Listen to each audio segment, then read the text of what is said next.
إن الحمد لله نحمده ونستعينه ونستغفره ونعوذ بالله من شرور أنفسنا ومن سيئات أعمالنا من يهده الله فلا مضل له ومن يضلله فلا هادي له ونشهد أن لا إله إلا الله وحده لا شريك له ونشهد أن محمدا عبده ورسوله أرسله بالحق بشيرا ونذيرا والصلاة والسلام على محمد وعلى آلہ وأصحابہ اجمعین ومن تبعهم بإحسان من الأئمة والهداة والصالحین إلى يوم القیامہ۔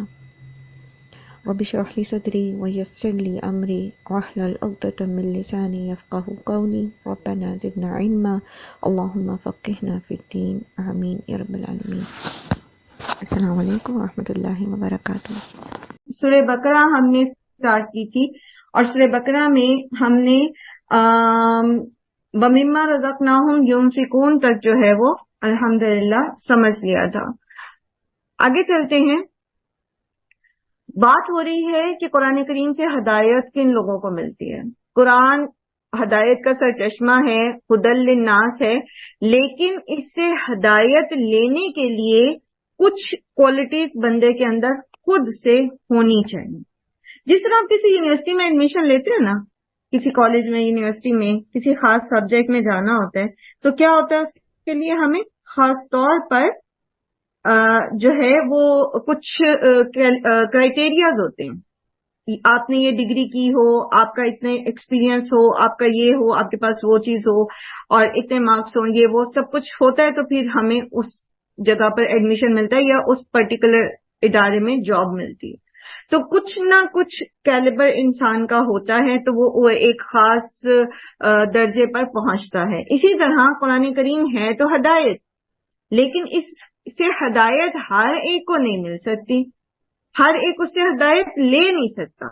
اس کے لیے اس کے اندر کچھ کوالٹیز ہونی چاہیے، اس کا کچھ کیلیبر ہونا چاہیے، اور وہ کیا ہے، وہ ہم نے پہلے بھی پڑھا کہ یؤمنون بالغیب۔ ٹھیک ہے، سب سے پہلے تو یہ کہ وہ تقوی اختیار کرنے والا ہو، یعنی اس کی جو انٹینشنز ہیں، اس کا جو گول ہے اس کی زندگی کا، وہ آخرت کی زندگی ہو، وہ اس کی نگاہیں اپنی آخرت کے گھر پر ہوں کہ مجھے جنت میں اپنا گھر کیسا بنانا ہے، اور وہ اللہ کے عذاب سے ڈرتا ہو، اللہ کی ناراضگی سے ڈرتا ہو، جہنم کی آگ سے بچنا چاہتا ہو اور جنت میں داخل ہونا چاہتا ہو، اللہ کو راضی کرنا چاہتا ہو، اللہ کا چہرہ چاہتا ہو، اللہ کی رضا کا راستہ چاہتا ہو۔ تو یہ سب سے پہلے کرائٹیریا۔ اب یہ کون لوگ ہوتے ہیں جن کی انٹینشنز یہ ہوتی ہیں، جن کی نیت یہ ہوتی ہے، تو وہ پھر کیا ہوتا ہے، ان کے کچھ آثار نظر آنے شروع ہوتے ہیں، ان کے اندر وہ جو ان کے ایٹریبیوٹس ہیں، جو صفات ہیں، وہ نظر آنی شروع ہوتی ہیں، جن میں سے سب سے پہلی چیز یہ کہ ان کا ایمان غیب پر ہوتا ہے۔ ٹھیک ہے، اور یہ ہم بہت تفصیل سے اس کو پڑھ کے آئے، میں پیچھے دوبارہ اس کو ریوائز نہیں کروں گی۔ اور وہ نماز کو قائم کرنے والے ہوتے ہیں، اور جو کچھ اللہ نے ان کو رزق دیا ہے اس میں سے وہ خرچ کرنے والے ہوتے ہیں۔ کیسے خرچ کرنا ہے، کہاں کرنا ہے، کتنا کرنا ہے، وہ یہ سب جو ہے وہ جاننے کی کوشش کرتے رہتے ہیں، آگے سے آگے نکلنے کی اعمال میں آگے سے آگے بڑھنے کی کوشش کرتے رہتے ہیں۔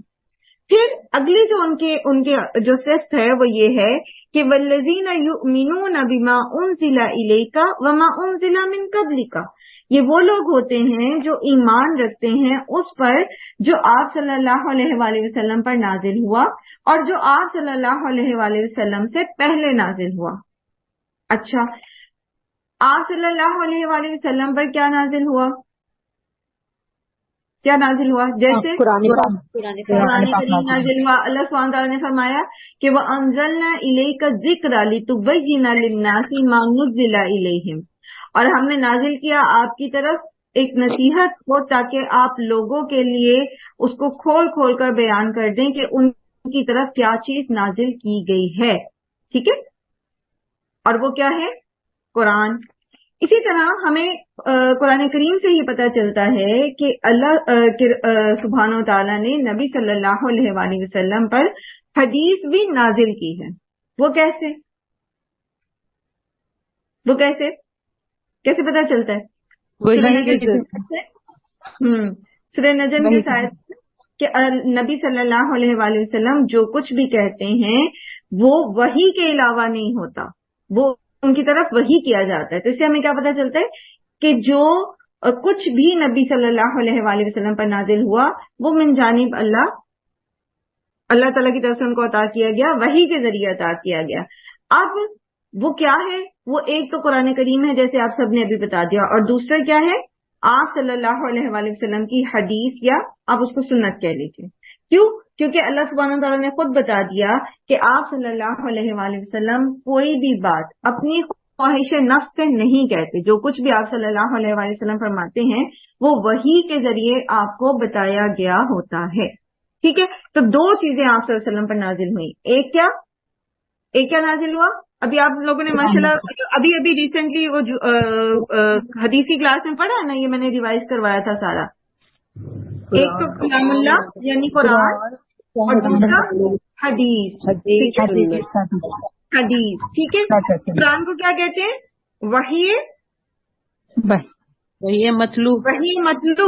مطلوب واو ساکن کے ساتھ، مطلوب وحی مطلوب، وہ وحی جس کی تلاوت کی جاتی ہے. اس کو وحی جلی بھی کہتے ہیں، یعنی جو بالکل ظاہری ہے، وحی بالکل سامنے ہے. ٹھیک ہے.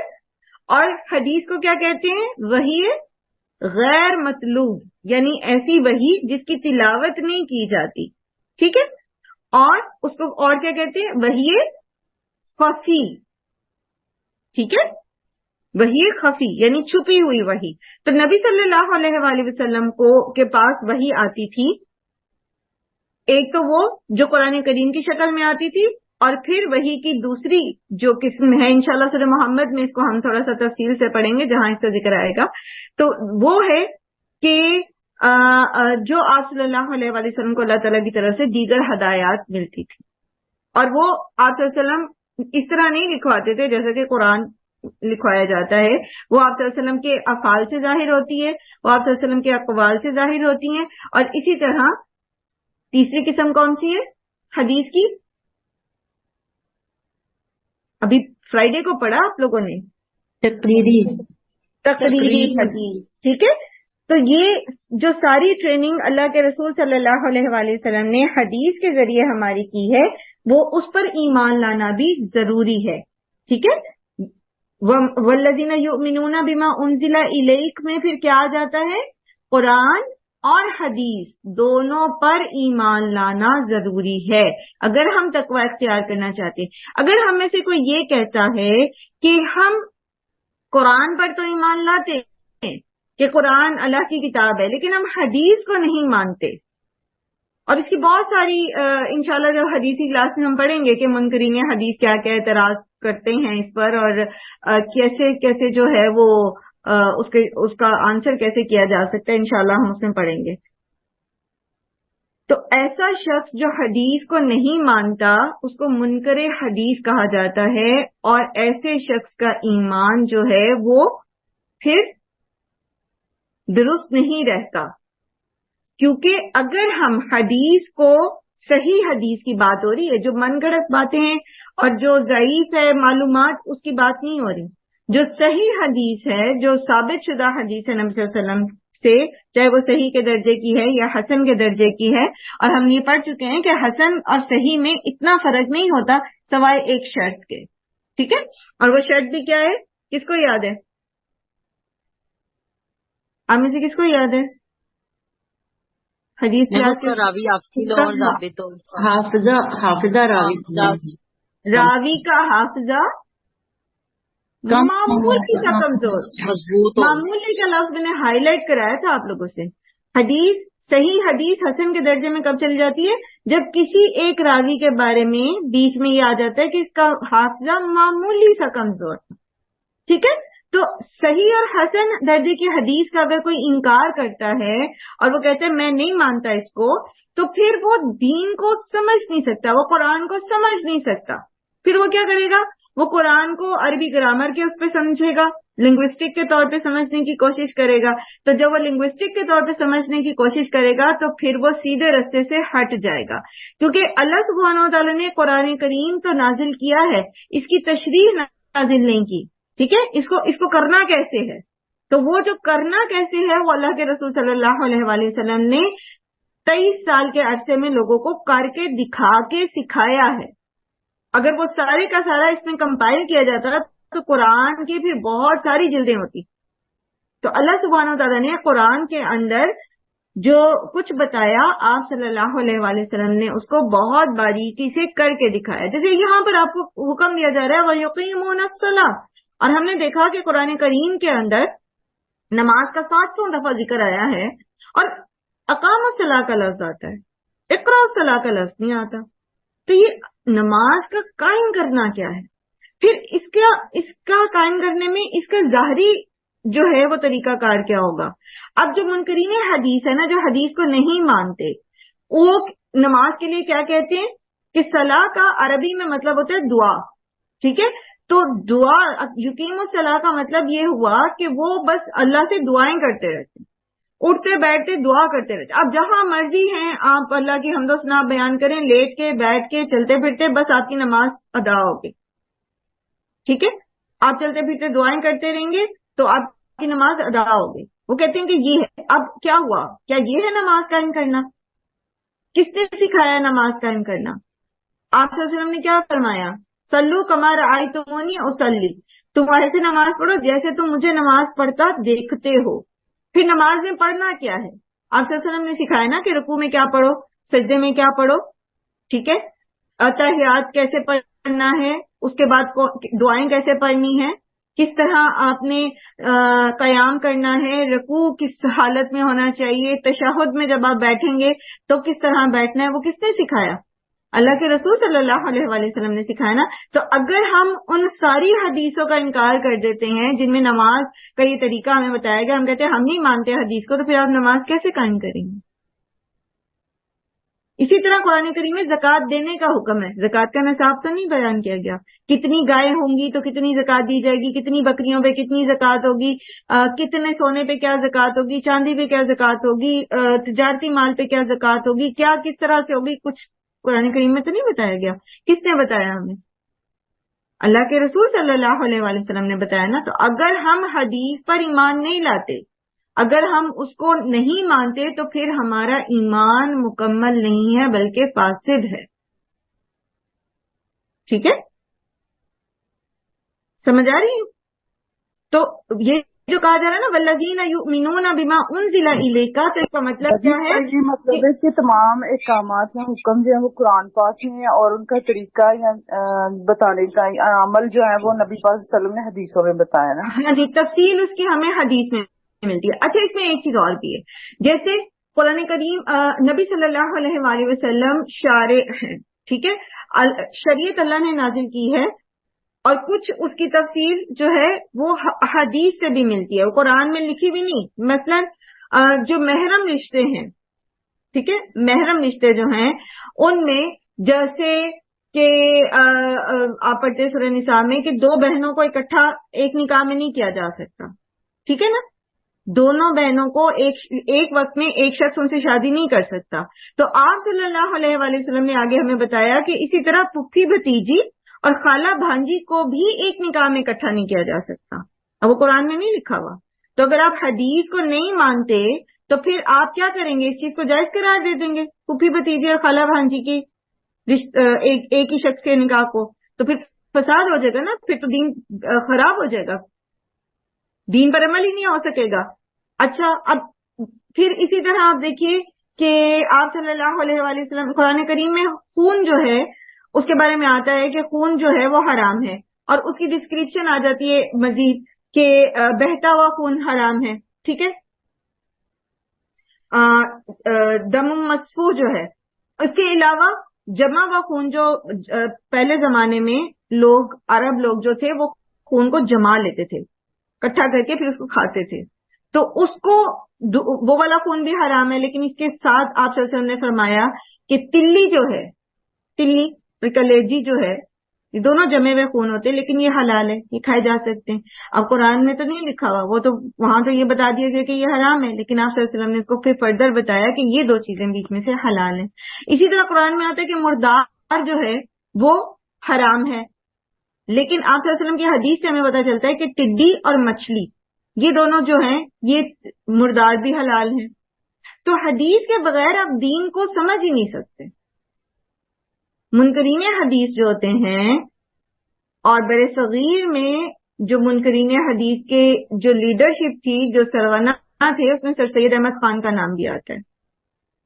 ٹھیک ہے، تو سر سید احمد خان کی جو تفسیر ہے اس کے اندر بہت ساری چیزیں جو ہیں وہ ایسی ہیں جو دین کو لوگوں کو مس گائیڈ کرتی ہیں اس سے، دین سے، دین کے معاملے میں.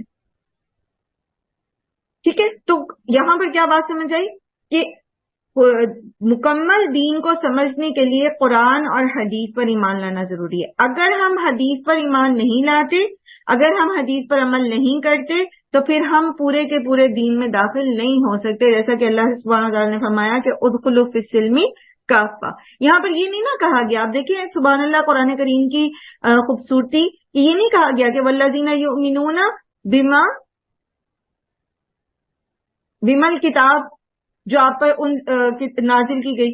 ٹھیک ہے، یہ نہیں کہا گیا، بلکہ اس کو وہاں پر چھوڑ دیا گیا کہ بما انزل الیک، جو آپ پر نازل کیا گیا، تاکہ لوگ جو ہیں وہ اس چیز کو سمجھیں کہ جو کچھ بھی آپ پہ نازل کیا گیا. اور اسی کی تشریح پھر آگے سورہ نجم میں بھی ہو رہی ہے کہ آپ صلی اللہ علیہ وآلہ وسلم اپنی خواہش نفس سے کچھ نہیں کہتے، بلکہ آپ وہی کہتے ہیں جو آپ کی طرف وحی کیا جاتا ہے. تو آپ ہر وقت قرآن تو نہیں پڑھتے رہتے تھے نا، اور باتیں بھی تو کرتے تھے، اور چیزیں بھی تو سمجھاتے تھے لوگوں کو. تو اس کا مطلب کیا ہے کہ وہ بھی من جانب اللہ ہی ہوتا تھا، وہ بھی نازل ہی کیا گیا آپ صلی اللہ علیہ وسلم کو پر، اور آپ کی زبان سے کہلوایا گیا. تو یہاں پر دو چیزیں آپ لکھ لیجئے بما انزل الیک کو انڈر لائن کر کے کہ یہ قرآن اور حدیث، اور حدیث کے ساتھ بریکٹ میں سنت بھی ڈال لیجئے. جب تک بہت ہم کوئی فقہی وہ نہ معاملہ پڑھ رہے ہوں تو حدیث اور سنت کو الگ الگ نہیں کیا جاتا.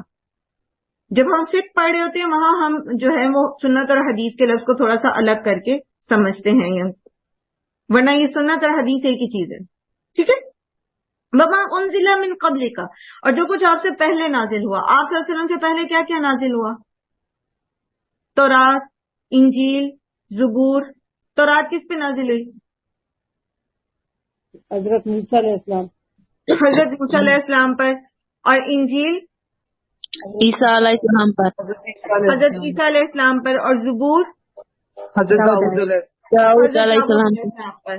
اور کیا کیا نازل ہوا؟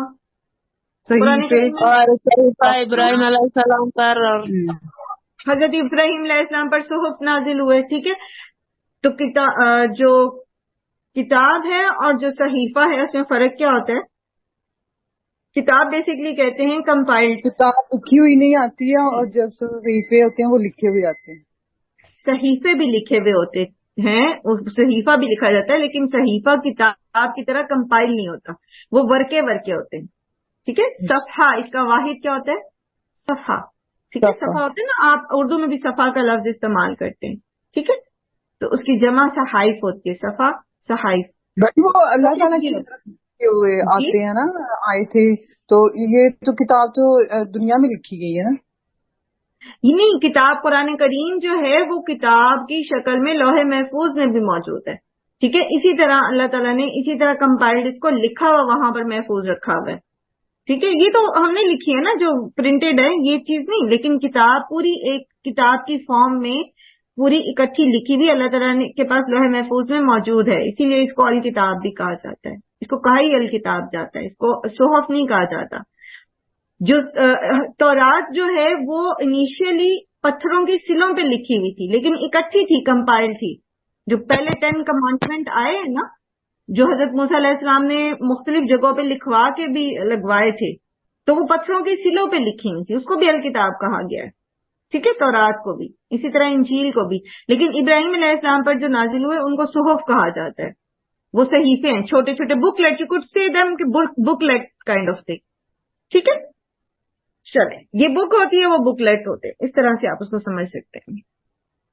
تو ان پر ایمان لانا. اگر آپ یہ کہیں کہ نہیں جی ہم قرآن پر تو ایمان لاتے ہیں پر ہم تورات اور انجیل پر ایمان نہیں لاتے، تو آپ کا ایمان ناقص ہو جائے گا.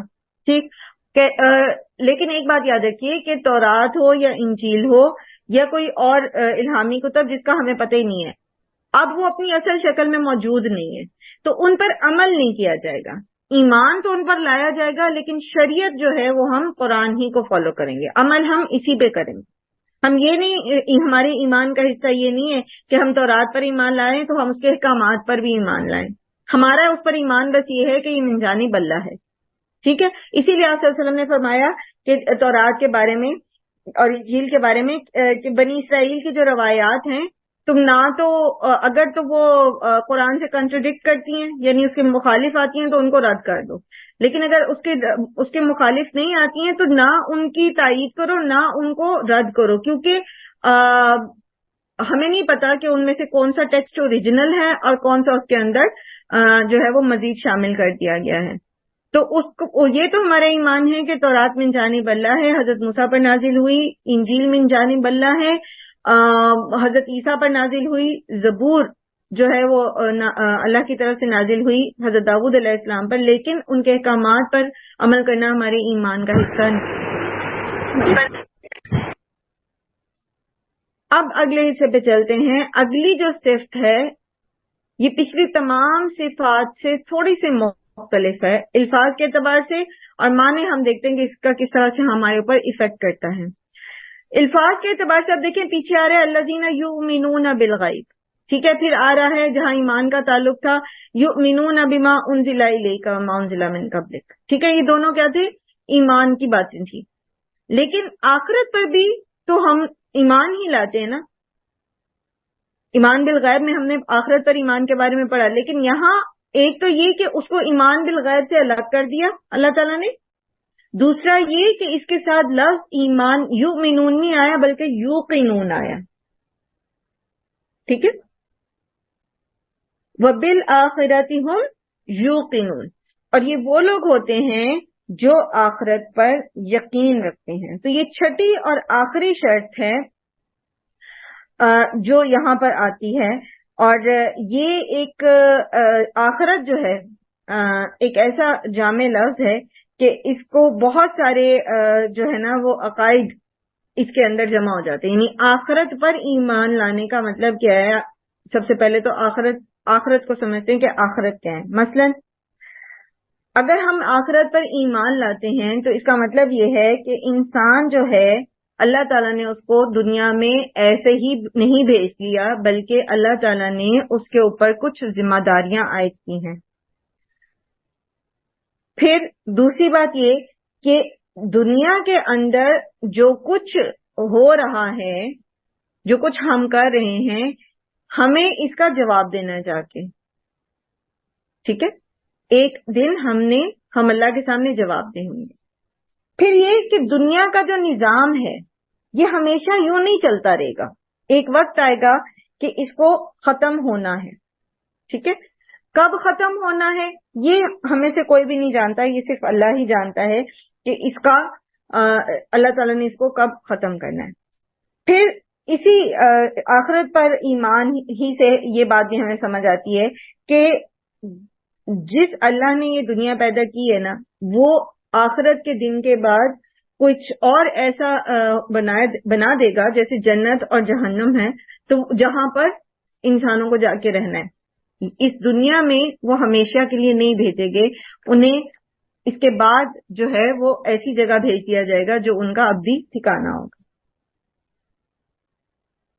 اور پھر جب ہم اس کو تھوڑا سا اور غور کرتے ہیں اس میں آخرت کے دن پر، تو پھر ہمارے کچھ اور عقائد پختہ ہوتے ہیں. اور وہ کیا کہ اگر یہ آخرت کی زندگی ہمیشگی کی زندگی ہے تو دنیا کی زندگی تو ہمیشہ نہیں رہنی.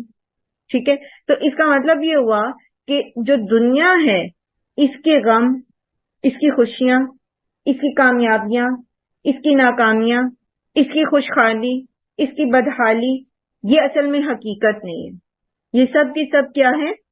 یہ آخری دن کی یعنی ہمیشگی کی زندگی کی تیاری ہے، یہ اس کے لیے ایک امتحان ہے. تو اگر یہ ساری باتیں ہمارے ذہن میں نہیں آتی جب ہم آخرت کی بات کرتے ہیں، ہم آخرت کے دن کی بات کرتے ہیں، ہم قیامت اور قیامت کے بعد کی زندگی کی بات کرتے ہیں، اور یہ ساری باتیں ہمارے دماغ میں نہیں ہوتی اس وقت، تو پھر فائدہ کوئی نہیں. کون ان کو ریوائز کرے گا؟ جلدی سے کون ریپیٹ کرے گا؟ کیا کیا جب ہم آخرت کا دن بولتے ہیں تو ہمارے دماغ میں کیا کیا چیزیں ہونی چاہیے؟ میں بتاؤں؟ جی جی قبر سب سے پہلے، پھر قبر کے بعد پھر یعنی کہ جو قیامت میں سور پھونکا جائے گا، موت کے بعد دوبارہ اٹھنا، ابھی جو میں نے بتایا قیامت کیا کے آپ میں سے بعد کوئی وہ ریپیٹ کر سکتا ہے؟ ابھی جو میں نے بتایا میں کر دوں؟ کلثوم نے ہینڈ ریز کیا، نورین پھر آپ کی بات سنتے ہیں۔ جی کلثوم۔ آخرت پر ایمان سے یہ ہے کہ ہم نے اس کو یقین رکھنا ہے، باقی چیزوں پر صرف ایمان کی بات ہے یہ، لیکن یہاں پر یقین کا کہا گیا ہے کہ اس دن ہم نے اللہ تعالیٰ کے سامنے حاضر ہو کے اپنے تمام اعمال کا حساب کتاب دینا، اس پر یقین، پورا پختہ یقین رکھنا۔ ٹھیک، اور اس ایک بات کے ساتھ ہمارے ذہن میں کیا چیزیں ہونی چاہیے؟ یہ دنیا ہمیشہ نہیں رہے گی، ٹھیک ہے، پانی ہم نے واپس جانا ہے یہ دنیا۔ اور جب ہم یہ سمجھ جاتے ہیں کہ یہ دنیا ہمیشہ نہیں رہے گی تو پھر اس کے فوراً بعد ہمارے ذہن میں کیا خیال آنا چاہیے کہ اس دنیا کی خوشی، غم، کامیابی، ناکامی، بدحالی، خوشحالی، سب عارضی، وہ سب کیا ہے؟ ایک امتحان ہے، ٹھیک ہے۔ اور جب یہ بات ہمارے ذہن میں آتی ہے تو اس کے بعد ہمارے ذہن میں کیا بات آنی چاہیے؟ عمل نیک کرنا۔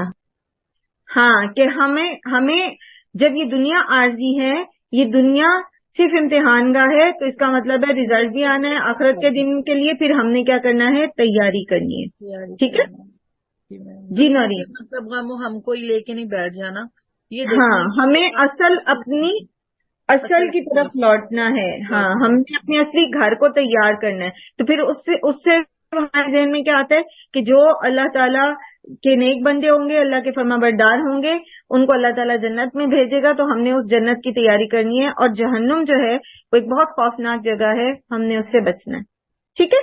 تو جب ہم لفظ آخرت بولتے ہیں اور آخرت پر ایمان کی بات کرتے ہیں تو یہ ہمارے ذہن میں یہ پکچر ہونی چاہیے۔ Got it? ٹھیک ہے۔ عائشہ آپ نے مائک آن کیا تھا، عائشہ آپ کچھ کہنا چاہ رہی ہیں؟ اچھا، نہیں میں سوری۔ اوکے، یہ چیز آ گئی ذہن میں۔ اب اس کو پوائنٹس میں نا ذرا اپنے اس میں پوائنٹس میں لکھتے جائے گا، اس کو ہم دوبارہ سے ایک اس میں بنائیں گے، ایک میپ کی شکل میں بنائیں گے، تاکہ کیونکہ اصل گول ہمارا یہ ہے نا، یہ پیچھے جتنی کلاسز ہم نے پڑھی ہیں، جو کچھ ہم سیکھ رہے ہیں، ہمارا اصل مقصد، اصل گول یہ ہے کہ اللہ تعالیٰ ہمیں جہنم کی آگ سے بچا کر جنت میں داخل کر دیں، تبھی فلاح پائیں گے نا۔ اچھا، اس کے بعد جب ہم آخرت کی بات کرتے ہیں، آخرت پر ایمان کی بات کرتے ہیں، ٹھیک ہے، تو آخرت پر ایمان شروع ہو جاتا ہے، جو اس کی تفصیل ہے وہ موت کے ساتھ شروع ہو جاتی ہے، ٹھیک ہے۔ یعنی سب سے پہلے یہ کہ موت کا فرشتہ آئے گا، موت کا فرشتے پر ایمان، ملک الموت سے۔ پھر احادیث سے ہمیں پتہ چلتا ہے کہ جو بد ہوتا ہے، کافر، منافق، مشرک ہوتا ہے، فاسق و فاجر ہوتا ہے، اس کی روح کو قبض کرنے کے لیے جو ہیں وہ ملک الموت کے ساتھ جہنم کے فرشتے آتے ہیں، بڑی خوفناک شکلوں والے ہوتے ہیں۔ اس کے بعد پھر جو نیک شخص ہے، جو اللہ کا پسندیدہ بندے ہوتے ہیں، مومن ہوتے ہیں، اللہ جن سے راضی ہوتا ہے، ان کی روح کو قبض کرنے کے لیے ملک الموت کے ساتھ جنت کے فرشتے آتے ہیں، ٹھیک ہے۔ یہ کہاں سے پتہ چلتا ہے ہمیں حدیث کے علاوہ؟ کہاں سے پتہ چلتا ہے؟ قرآن سے پتہ چلتا ہے۔ قرآن کریم میں نیک لوگوں کی روح کے قبض کرنے کے لیے جو فرشتے آتے ہیں تو آ کے کیا کہتے ہیں؟ سلام علیکم، ٹھیک ہے، وہ ان پر سلامتی بھیجتے ہیں، پھر اللہ کی طرف سے سلام دیا جاتا ہے ان کو۔ تو یہ ہمارے آخرت پر ایمان کا حصہ ہے، ٹھیک ہے، کہ موت کے وقت ملک الموت آئیں گے۔ اس کے بعد پھر آخرت پر ایمان کا ہی حصہ ہے کہ علیین ہے اور سجین ہے۔ نیک لوگوں کا اعمال نامہ علیین میں درج ہوتا ہے، ان کا نام وہاں انٹر ہوتا ہے، اور سجین میں برے لوگوں کا، کافروں کا، اللہ کے نافرمانوں کا نامہ اعمال درج ہوتا ہے۔ اللہ سبحانہ تعالیٰ ہم سب کو اپنی پناہ میں رکھے اور ہماری غلطیوں کو اس سے درگزر فرمائے۔ یہ کہاں سے پتہ چلتا ہے؟ یہ کہاں سے پتہ چلتا ہے؟ قرآن سے، ٹھیک ہے۔ سورہ مطففین سے پتہ چلتا ہے کہ علیین بھی ہے اور سجین بھی ہے، اور پھر حدیث سے بھی پتہ چلتا ہے، صحیح حدیث سے بھی پتہ چلتا ہے کہ کس طرح جب روح کو قبض کر لیا جاتا ہے لے لیا جاتا ہے، اس میں لپیٹ دیا جاتا ہے، جنت نیک کو جنت کے پیرہن پہنا دیے جاتے ہیں اور بد کو جہنم کے ٹاٹ پہنا دیے جاتے ہیں، تو پھر ان کے ساتھ معاملات کیا ہوتے ہیں آگے. تو یہ آخرت پر ایمان کا حصہ ہے، ایسا ہوگا. ہم یہ نہیں کہہ سکتے کہ کوئی برزخ نہیں ہے، ٹھیک ہے، کوئی ایسا معاملہ نہیں ہوتا لوگوں کے ساتھ، بس وہ مر گئے ہیں اس کے بعد قیامت پہ اٹھیں گے. جو منکرین حدیث ہیں وہ یہ بھی کہتے ہیں کہ برزخ نہیں ہے کوئی بھی، حالانکہ اس کا ثبوت قرآن سے بھی ملتا ہے. اچھا، اور اسی طرح اس کے بعد جب قبر کی زندگی ہے، تو قبر کی زندگی یا عالم برزخ جو ہے، اس میں قبر میں کیا کیا معاملات ہوتے، جتنے بھی معاملات اللہ کے رسول صلی اللہ علیہ وسلم نے بتائے، ہمارا اس پر ایمان ہے اور وہ آخرت پر ایمان کا حصہ ہے. مثلا جو نیک شخص ہوتا ہے، جب اس کو قبر میں اتار دیا جاتا ہے، منکر نکیر آتے ہیں، وہ اس سے سوال کرتے ہیں، تو وہ ان کے جواب درست دیتا ہے، تو پھر اس کی قبر کو تحت نگاہ وسیع کر دیا جاتا ہے، اس کا ٹھکانہ اس کو جنت میں دکھایا جاتا ہے. اسی طرح جو برا شخص ہوتا ہے تو اس کے لیے جو ہے وہ جواب نہیں دے پاتا، جو منافق ہوتا ہے، کافر ہوتا ہے یا مشرک ہوتا ہے، منکر نکیر کے سوالوں کے جوابات نہیں دے پاتا، تو اس کے لیے اس کی قبر کو تنگ کر دیا جاتا ہے، اس کی سزائیں وہاں پر اس کو جہنم میں اس کا ٹھکانہ دکھایا جاتا ہے. اور آپ صلی اللہ علیہ وسلم نے فرمایا کہ قبر جو ہے اس کو ایسے تنگ کر دیا جاتا ہے کہ جیسے یوں دونوں ہاتھوں کی انگلیاں آپس میں پھنسا کے بتایا کہ پسلیاں انسان کی ایسے ہو جاتی ہیں. پھر یہ بھی دیکھیے کہ قبر بھینچتی ہے، چاہے کوئی نیک ہے چاہے کوئی بد ہے، قبر ایک دفعہ اس کو بھینچتی ضرور ہے، لیکن آپ صلی اللہ علیہ وسلم نے فرمایا کہ جو مومن ہوتا ہے اس کے لیے بالکل ایسے ہی ہے جیسے کوئی ماں اپنے بچے کو محبت سے زور سے بھینچتی ہے. تو وہ اس میں تکلیف محسوس تو ہوتی ہے تھوڑی سی، لیکن وہ تکلیف دہ چیز نہیں ہے. لیکن جو برا شخص ہوتا ہے اس کی بالکل پسلیاں ایسے آپس میں دھس جاتی ہیں. تو پھر یہ بھی کہ ہماری نیک اعمال جو ہیں وہ قبر میں ہمارے ساتھ ہوں گے. اگر قبر کے عذاب آئے گا دائیں طرف سے تو نماز کھڑی ہو جائے گی، پیروں کی طرف نیک اعمال کھڑے ہو جائیں گے، سر کی طرف قرآن کھڑا ہو جائے گا. کہیں سے بھی عذاب جو ہے، روزے ہیں، پھر اسی طرح صدقات ہیں، یہ قبر کے عذاب سے کو روکیں گے بندے کی طرف آنے سے. یہ سب آخرت پر ایمان کا حصہ ہے. اگر ہم بیچ میں سے کسی بھی چیز کو ڈراپ کر دیتے ہیں تو پھر ہمارا آخرت پر ایمان مکمل نہیں ہے. اسی طرح پھر آگے میدان حشر، قیامت کا برپا ہونا، سور کا پھونکا جانا، لوگوں کا قبروں پہلے مطلب وہ بے ہوش ہو جانا سب کو، پھر قیامت کی نشانیاں جو اللہ کے رسول صلی اللہ علیہ وسلم نے بتائیں، اور پھر اسی طرح حشر کا میدان، اور حشر کے میدان سے پھر آگے پل صراط اور جنت اور جہنم، یہ تمام چیز، اور میزان کا قائم کیا جانا، میزان کا رکھا جانا، نبی صلی اللہ علیہ وآلہ وسلم کی شفاعت، یہ سب چیزیں جو ہیں اس کے اندر شامل ہو جاتی ہیں. ٹھیک ہے، تو یہ تھا آخرت پر ایمان.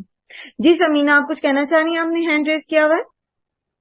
جی میم، میں یہ کہہ رہی تھی کہ جب یہ کہتے ہیں کہ جب انسان چلا جاتا ہے اس دنیا سے، قبر میں چلا گیا، تو اس کی روح جو تو پرواز کر جاتی ہے. جہنم جو قبر میں ہے وہ تو اس کا ایک مطلب ایک باڈی رہ جاتی ہے، اور جب وہ اس کا انسان سے کوئی تعلق نہیں، نہ وہ آپ کی بات سنتے ہیں، نہ ان کو آپ کا کوئی مطلب آپ جا کے ان سے بات کرے وہ نہیں سن سکتے.